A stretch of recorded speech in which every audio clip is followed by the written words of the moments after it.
예, 여름에는 쉬운 것이 겨울에는 어렵다. 여름에는 쉬운 것이 겨울에는 어렵다라는 제목으로 하나님 말씀 증거하도록 하겠습니다. 신명기를 살피는데요. 신명기 전체의 메시지, 그 주제가 뭐냐? 너무 간단합니다. 순종하면 축복이 임하는 것이고 불순종하면은 저주와 죽음이 있다. 그러니까 순종과 불순종이에요. 그게 신명기의 핵심입니다. 그래서 어찌 보면은 이렇게 피상적으로 읽는 사람은 계속 똑같은 얘기가 반복되는 것 같은 느낌을 받아가지고 별로 재미는 없어 보여요. 그 얘기는 무슨 얘기죠? 그만큼 중요하다는 거죠. 순종하면은 축복이 임하고 불순종하면은 저주와 죽음이 임하게 된다. 그래서 오늘 내용은 뭐냐면 순종 잘하는 얘기를 좀 살펴보자고요. 여호수아와 모세가 이제 이치임식을 하는데 어떻게 하면 순종을 잘하게 될 것인가? 순종의 어떤 팁이라고 말할 수 있다라는 것입니다. 오늘 두 가지 살피겠습니다. 첫째는 얼굴을 숨기시는 하나님을 말하고 있는데 하나님이 너희 불순종할 건데 그러면 내가 얼굴을 숨기겠다. 여기서 할 수 있는 건 뭐냐? 기회를 잡으라는 것입니다. 기회는 항상 있는 게 아니니까 내게 은혜의 기회를 주셨을 때 그 기회를 잡아라. 기회, opportunity라는 개념으로 붙들어야 됩니다. 그러니까 얼굴을 숨기실 때가 있다는 얘기는 무슨 얘기예요? 얼굴을 보이실 때가 있다는 거죠. 하나님의 얼굴을 우리에게 향하실 때는 일이 되기 쉽습니다. 그때 하라는 거예요. 언젠가는 얼굴을 숨기실 때가 오는데 그게 겨울철이거든요. 그러면 힘들어질 때가 있다라는 것입니다. 인생에도 마찬가지예요. 이게 뭐 어렵고 아니고 문제가 아니라 기회라는 게 있는 거죠. 모세가 120세가 돼서 이제 죽을 때가 됐습니다. 모세는 가나안 땅에 들어가고 싶었다고요. 근데 신명기 3장 25절 보니까 나로 가나안 땅에 들어가게 해주세요. 그랬더니 3장 26절에 내 말 듣지 않아서는 못 들어간다. 그리고 하나님이 이렇게 그만해도 족하니 이제 그만해 그랬어요. 그만해. 계속 징징댔는가 봐요. 그죠? 나 가게 해줘요. 가게 해줘요. 자꾸 그랬는가 봐. 성경에는 기록이 잘 안 돼 있는데 그러니까 이렇게 얘기하죠. 그만해도 족하니 다시는 말하지 마. 그랬어요. 하나님이. 그래서 또 했는지도 몰라요. 근데 하여튼 그 다음에 기록이 없어요. 다시는 말 안 했던 것 같아요. 시작이 있으면 끝이 있다는 거죠. 모세 같은 대단한 존재도요. 시작이 있으니까 끝이 있었다라는 것입니다. 영원히 지속되는 건 없어요. 엘리야 우리 같은 거 있잖아요. 하나님께서 산삼으로 깍두기 먹여가지고 좀 오래 쓰면 좋을 거 아니에요. 근데 엘리야 뭐 건강이 나쁜 것도 아니에요. 싱싱할 때 승천했잖아요. 회리반호 타고 올라가 버렸잖아요. 그리고 초자 엘리사를 쓰시잖아요. 그래서 내가 건강이 닿을 때까지 그것도 아닐걸. 여러분 그러죠. 내가 건강이 닿을 때까지 주님 앞에 충성하기를 원합니다. 건강해도 안 쓸 수 있어요. 그냥 이렇게 하나님이 데려가실 수 있다니까 이렇게 회리바람 타고. 그러니까 기회라는 거는 내가 예측할 수 있는 게 아니라는 것입니다. 하나님이 시간을 주는 거예요. 엘리야의 시대가 있고 그다음에 또 갑자기 영광을 구한다는 게 뭐라 그랬어요? 계승자가 되기를 원합니다. 상속자가 되기를 원합니다. 그래서 엘리사를 쓰실 때가 있다라는 것입니다. 때가 있다라는 거예요. 그래서 모세는 이제 때가 다 됐고 이제 여호수아를 통해서 일하신다는 것입니다. 이 얘기는 또 우리에게 반대로도 얘기할 수 있는데 내가 아니면 안 된다라는 생각을 가져서는 안 된다는 거예요. 내가 아니어도 된다라는 것입니다. 특별히 저는 옛날에 뭐 그런 거 많이 했어요. 제가 되게 일을 열심히 했거든요. 열심히 해서 뭐 그런 거 있죠. 저 친구가 회장 잘한다고. 근데 뭐 심지어 그런 얘기가 있어요. 전무후무한 회장이다. 뭐 칭찬인데 그걸 몰랐지 착각을 해가지고. 그래서 저는 제가 없으면은 그 청년부 안 들을 줄 알았어요. 근데 잘만 되던데요. 그죠? 제가 그래서 어떤 거 물러나고 난 다음에 그 심정을 알아요. 내가 이렇게 물러나면 안 돼야 되는데 하는 기대가 있어요. 내가 물러났으니까 안 돼야 되는데 근데 그 청년부 너무 잘 됐어. 그죠? 내가 회장 아니래도. 그래서 난 어렸을 때부터 참 미리 깨달았던 것 같아요. 일은 하나님이 하시는 거고 아무리 대단해 보여도 그걸 격려로 얘기해야지 진짜로 믿으면 바보라는 거예요. 하나님께서 이렇게 다 바꿔버리는 거예요. 지금도 마찬가지입니다. 지금 우리 교회가 이제 한참 일꾼들 모여들고 뭐 일하고 있지 않습니까? 이럴 때 제가 제일 안타까운 건 뭐냐 하면 일꾼이 없을까 봐 걱정되는 건 아닌데 그동안 충성을 다했던 사람 이때 방심해가지고 약간 교만해가지고 이러면 다 바뀌어요. 다. 안 써요. 하나님이 그런 사람들 싹 없애버리고 다 물갈이 해버려가지고 새 사람 쓴다니까. 그러면 얼마나 내가 마음이 아파요. 사실 마음은 어디가 있겠어요. 오랫동안 동역하고 충성했던 사람들이 끝까지 여호수아와 갈렙같이 가기를 원하는 건데 근데 그 참 어리석어요. 그렇게 얘기를 해도 못 알아들어 그거를. 그래서 자기가 지어놓은 집에 못 산다 그러잖아요. 엉뚱한 사람이 와서 그 집 살고 자기가 심은 과수원 자기가 못 거두어 먹는다 그러잖아요. 엉뚱한 사람이 와서 다 거두어 먹고 그게 신명기 말씀 아니에요? 그 뭐 옛날 얘기입니까? 지금도 그렇다니까요. 그러니까 하나님 앞에 기도할 게 뭐냐면 끝까지 가게 하옵소서, 끝까지 충성하게 하옵소서. 이게 중요한 거죠. 그리고 때가 되면요, 여러분들이 뭐 내가 포기 안 해도 발령을 하나님이 내는 거예요. 일할 때도 하나님이 발령 내시는 거고, 거두어 갈 때도 모세가 그만하겠습니다 그랬던 적 있어요. 하나님이 이제 그만 그러는 거지. 옛날에 텔레토비가 난 너무 복음적이었다고 생각해. 이제 그만. 그럼 끝이에요. 이제 그만 그러면. 뭐 걔네들 더 놀고 싶잖아요. 보라돌이가 더 놀고 싶죠. 얼로 와 그러면 이제 그만. 그럼 끝나는 거예요. 애들이 제일 싫어하는 게 이제 그만이야. 끝난다고 막 울라 그래요. 이제 그만이래. 이제 인생이 그런 거란다. 내가 어렸을 때 애들한테 가르쳐 줬거든요. 이제 그만. 우리 인생도 마찬가지라는 것입니다. 이제 그만이에요. 그걸 꼭 잊지 말아야 된다는 것입니다. 여기 불순종한다라는 예언을 하셔요. 16절부터 18절까지 이제 너희들이 가나안 땅에 들어가서 우상 숭배하고 이제 불순종할 거라고. 그러면 얼굴을 숨긴다는 얘기를 두 번 하시거든요. 17절에 내 얼굴을 숨겨 그들에게 보이지 않게 한다. 18절 뒷부분에 내 얼굴을 숨기리라. 그러니까 하나님 얼굴을 숨긴다는 게 무슨 얘기입니까? 이게 외면한다는 뜻인데 이게 최고의 진노의 표현이에요. 하나님의 진노의 표현이 뭔데 하나님 외면해버리는 거예요. 얼굴 숨겨버린다는 거예요. 이게 아모스서 표현에 의하면 말씀을 그쳐버린다는 거예요. 그죠? 이게 기갈이 오는데 이게 말씀에 대한 기갈이라고. 맨날 설교가 들리는지 알아요? 맨날 말씀이 들리는지 알아요? 지금 뭐 쉽게 들을 것 같죠. 근데 못 들을 날이 온대요. 못 들을 날이. 그러니까 이게 많이 주어졌을 때 그때 할 줄 알아야죠. 성경도요. 그 참 묘해요. 눈 좋을 때는 안 읽어. 그리고 놓아놔가지고 힘들게 읽어요. 그냥 돋보기 가면서 피곤하다 그러고 머리 띵하다 그러고 편두통 온다 그러고. 그래서 내가 그러죠. 그 젊었을 때 좀 읽지. 젊었을 때 맨날 쓸데없는 영화나 보러 다니고 비디오나 보다가 눈 다 버려놓고. 나이 들어가지고 이제 말씀이 갈급한 거거든요. 읽어야 되는데 그 젊었을 때 많이 읽어오는 사람들은요 굉장히 빨리 넘어가요. 그것도 하던 거기 때문에. 이게 근데 이제 처음 하려고 하는 사람들은 몇 배 힘든 것 같아. 그래서 인생은 그거예요. 공평해요. 미리미리 닦아놓는 거야. 미리미리 읽어놓으면 되게 쉬운 거죠. 근데 그거 못 한다는 거죠.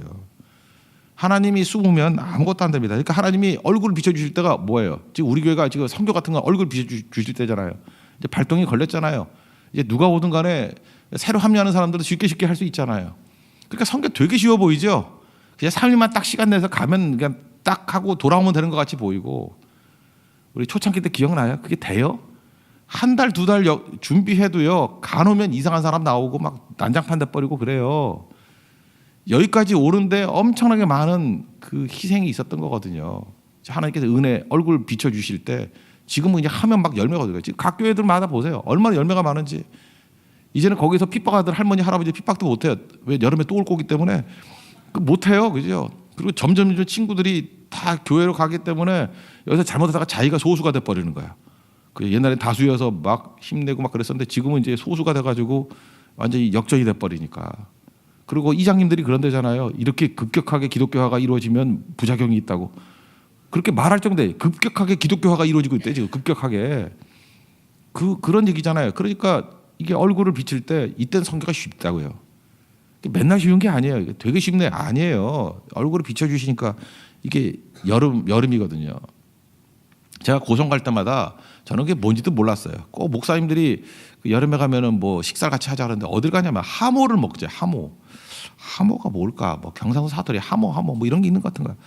찾아봤더니 일본 말이에요. 일본 말. 갯장어라는 뜻인데 갯장어. 안하고하고 또 다른 것 같아. 안하고는 무슨 장어? 묵장어? 뭐 다른가 봐요. 하여튼 뭐 장어 종류인가 봐. 근데 갯장어인데 하모가 비싸기도 하고 되게 좋아해요. 근데 우리 사모가 원래 그런 거 잘 안 좋아하는데 이번에 가가지고 하모 있냐 그러더라고요. 그랬더니 거기서 웃더라고. 그건 여름에만 나오는 거라고.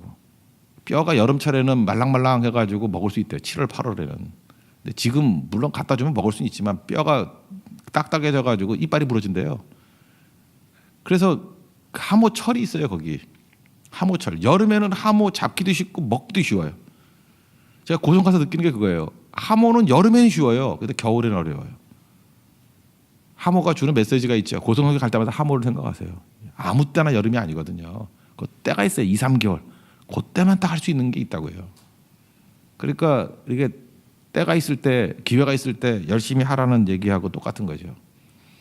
그 시칠리아 섬이 있죠. 그 이태리 옆쪽에 시칠리아 섬이 있는데 그 바로 위가 이제 코르시카 나폴레옹 태어난 조그만 또 섬이 있고 시칠리아 여기서 그 조폭들 많이 나왔잖아. 그렇죠? 그래서 대부 하면 시칠리아 섬에서 많이 나오고 여기 대표적인 도시가 시라쿠사라는 도시거든요. 시라쿠사에서 미국의 그 동부의 유명한 대학인데 시라큐스라는 대학이 있죠. 시라큐스 여기서 다 나온 거예요. 여기 대표적인 유명한 사람이 아르키메데스. 뭐 왕이 와서 그랬다면서요. 이 왕관이 진짜 순금인지 은인지 알아맞히라. 미치는 거죠. 그거 뜯어가지고 할 수도 없고 그냥 왕관이니까. 그래서 이걸 어떻게 하나? 그거 아니면 죽음의 위기 가운데 놓이게 됐을 때. 그래서 너무 피곤해가지고 목욕하다가 물이 나가는 걸 보면서 아 이거구나. 자기 물 속에 들어가면 물이 나가 버리잖아요. 그래서 부력에 의해서 밀도를 측정할 수 있구나. 그래서 금의 밀도와 은의 밀도 지금 여러분들 뭔 소리인지 하나도 모르겠죠. 금의 밀도, 은의 밀도를 갖다가 이렇게 물 속에 집어넣으면 발견할 수 있겠구나. 그래서 옷 벗고 뛰었대잖아요. 옷도 안 입고 유레카 하면서 발견했다고. 유레카. 됐습니다. 뭐 몰라도 돼. 하여튼 그런 거예요. 근데 그 섬이라고 그 섬. 시칠리아 섬의 시라쿠사. 거기 가면은 동상이 하나 있는데 이게 그리스 시대 때 동상이에요. 로마도 아니고 그리스 시대 때 동상인데 기회라는 동상이 있대요.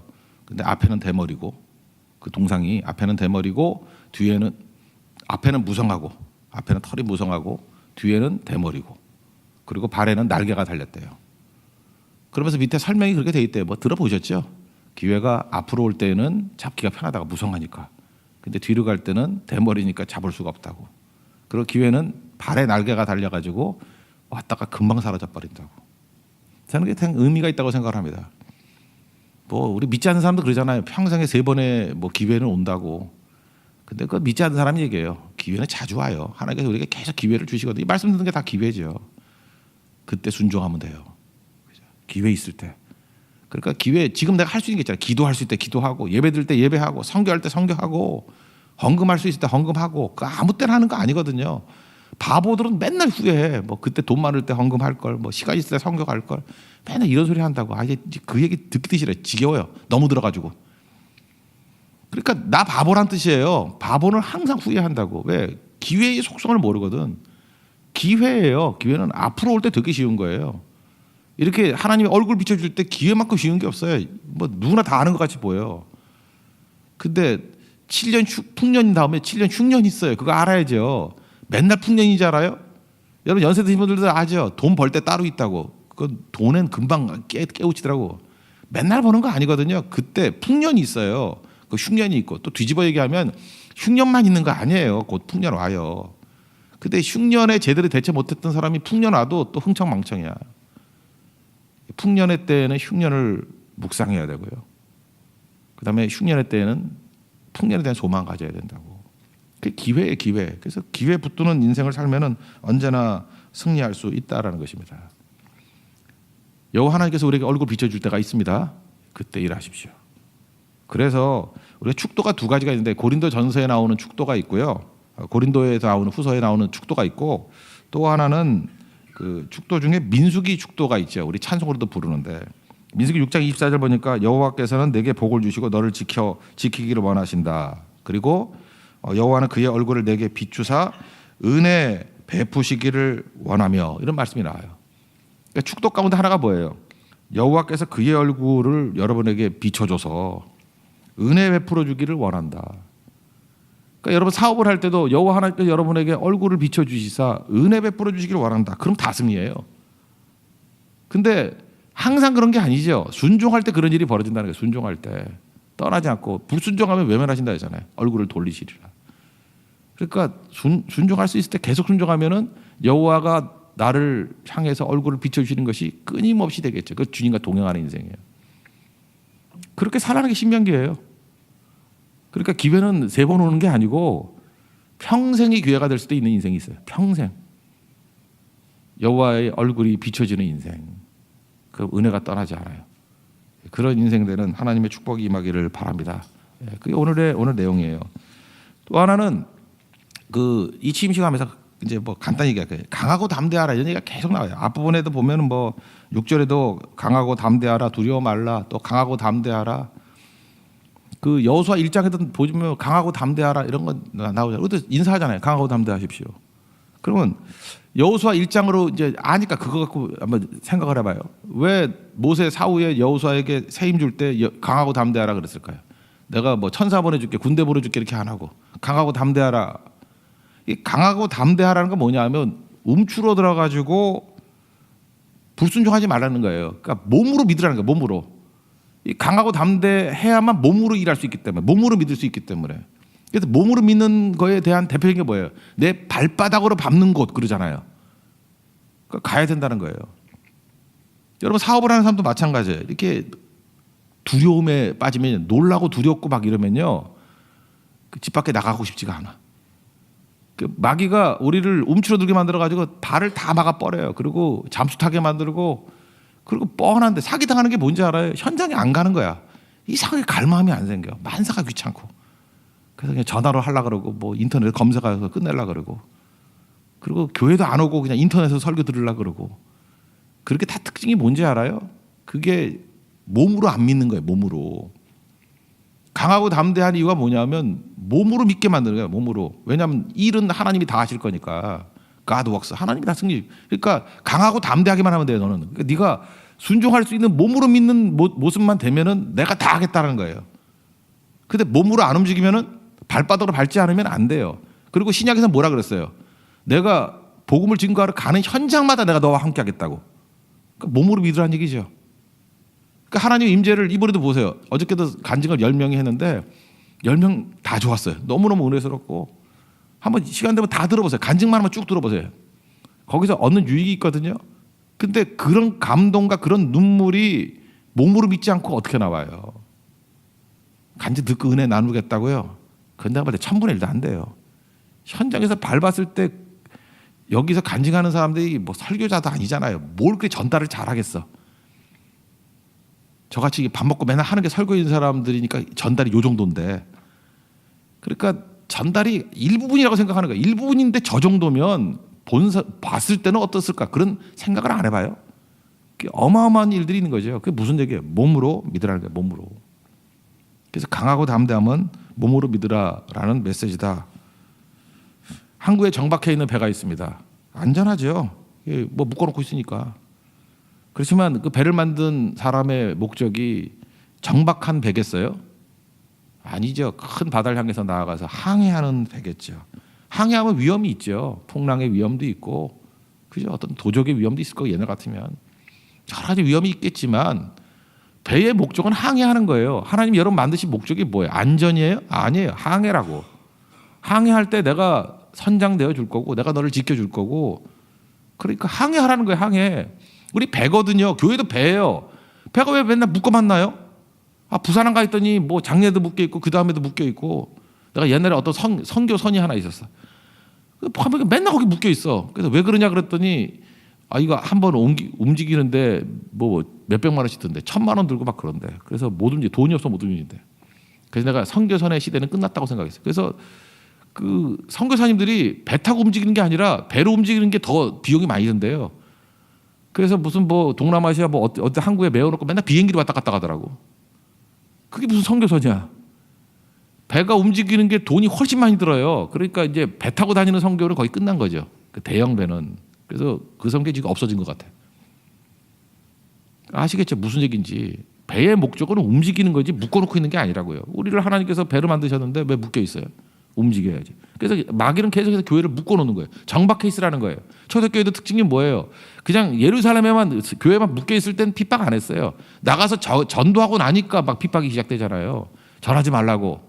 그때 사도들이 뭐래요? 우리는 보고 들은 것을 전하지 아니할 수 없다 하니 핍박도 있었지만 부흥도 있었죠. 교회는 항해하는 배가 돼야 된다는 것입니다. 비행기도 활주로에 있는 비행기가 무슨 의미가 있겠어요? 창공을 향해 나는 비행기가 진짜겠죠. 그래서 그 다음 장에 보면은 32장에 모세의 노래가 쭉 나오는데 그 대표적인 노래, 여러분 아는 노래 중에 하나가 그 10절, 11절 나오는 거죠. 11절 마치 독수리가 자기의 보금자리를 어지럽히며 자기 새끼 위에 너풀거리며 그의 날개를 펴서 새끼를 받으며 그의 날개에 그것을 엎는 것 같이 뭐 이런 것 많이 들어보셨죠? 독수리 스토리. 독수리가 그 둥지 만들고 난 다음에 웬만큼 잘하면 둥지를 막 어지럽힌다는 거예요. 그리고 새끼 막 밀어 떨어뜨린다는 거예요. 목적이 뭐예요? 왜 애미가 자식을 괴롭혀요? 그래야 날지요. 뭐 닭이에요, 닭? 그 둥지에만 있어가지고 뭐 좋겠다고 그러는 거예요? 독수리도 발이 있어요. 걷는 게 독수리 아니에요. 독수리도 발톱이 있어요. 매달려 있을 수도 있어요. 그게 독수리 아니죠. 독수리의 목적은 뭐예요? 나는 거예요. 왜 하나님께서 내게 이렇게 괴롭히십니까? 왜 이렇게 고난을 주십니까? 이 바보 천치 아직도 모르겠냐? 그거예요, 주님은. 그래야 날지 네가. 너는 네 잠재력도 모르잖아. 너는 지금 걷는 걸로 만족하지. 이 훌륭한 발톱으로 매달려 있는 거에 대해서 간신히 버티는 거에 대해서 만족하지. 너 다가 아니거든. 날개를 봐. 날개를 언제 쓸 수 있어요? 여러분의 잠재력 언제 쓸 수 있어요? 선교 현장에 밀어 넣어가지고 나 혼자만 남았다고 할 때 퍼덕일 때 자기도 놀라는 거예요. 와, 내게 이런 엄청난 잠재력이 있었구나. 이런 은사가 있었구나. 이런 열매가 있구나. 이 성경에 나오는 뭐 바울이나 베드로 이게 남 얘기가 아니라 나를 통해서도 똑같은 일이 벌어질 수 있겠구나라는 걸 깨닫는 거예요. 그게 하나님께서 하시. 그래서 강하고 담대하라는 거예요. 몸으로 믿으면 성경에 대해서 맨날 이렇게 감탄만 하는 인생이 아니라 우리 삶이 성경적인 삶이 될 수 있다는 것입니다. 그렇게 승리하는 하나님의 종 되기를 바랍니다. 그래서 저는 로마서 16장 20절 말씀 참 좋아해요. 거기 보면 평강의 하나님께서 속히 사탄을 너희 발 아래에서 상하게 하시리라. 우리 보통 사탄을 주님의 발 아래에서 상한다 그럴 때 그 발 아래는 예수님의 발이라고요. 그죠? 주께서 발등상이 하기까지 그런 얘기가 나오거든요. 뱀이 머리를 약간 발꿈치를 상하겠지만 뭐 머리를 박살낸다 그러면서 나중에는 밟아버린다. 그래서 예수님에 대한 얘기예요. 메시아에 대한 얘기. 근데 로마서 16장 20절에는 메시아 얘기가 아니라 잘 보세요. 하나님께서 속히 사탄을 누구요? 너희 발 아래에서 상하게 하시리라. 이제 예수님이 하셨던 모든 일들을 이제는 우리를 통해서 하신다는 거예요. 그죠? 요한복음에 나오는 그 표현을 지금 여기서는 사탄을 너희 발 아래 상하게 하시리라. 언제? 몸으로 믿을 때 이런 일이 벌어진다는 거예요. 그러니까 몸으로 믿는 거예요. 강하고 담대하십시오. 그리고 나십시오. 나는 종. 그리고 항해하는 배가 되십시오. 그게 강하고 담대할 때만 할 수 있는 일이에요. 강하고 담대하십시오. 승리한다는 거예요. 그리고 여호와께서 우리에게 얼굴 비춰주실 때 그때가 은혜의 기회거든요. 그때는 쉽게 할 수 있습니다. 쉽게 하십시오. 이제 순종의 팁 좀 도움이 됩니까? 순종 쉽게 하는 법이에요. 그러니까 한마디로 해서 순종 쉽게 하는 법이 뭐냐? 신명기 전체가 순종의 책인데 불순종하면 망하고 순종하면 축복이 임한다. 근데 순종 쉽게 할 때가 언젠지 아니? 여호와께서 얼굴 비춰주시듯 할 때는 되게 쉬워. 그리고 언제나 비춰주시면 되잖아 인생이.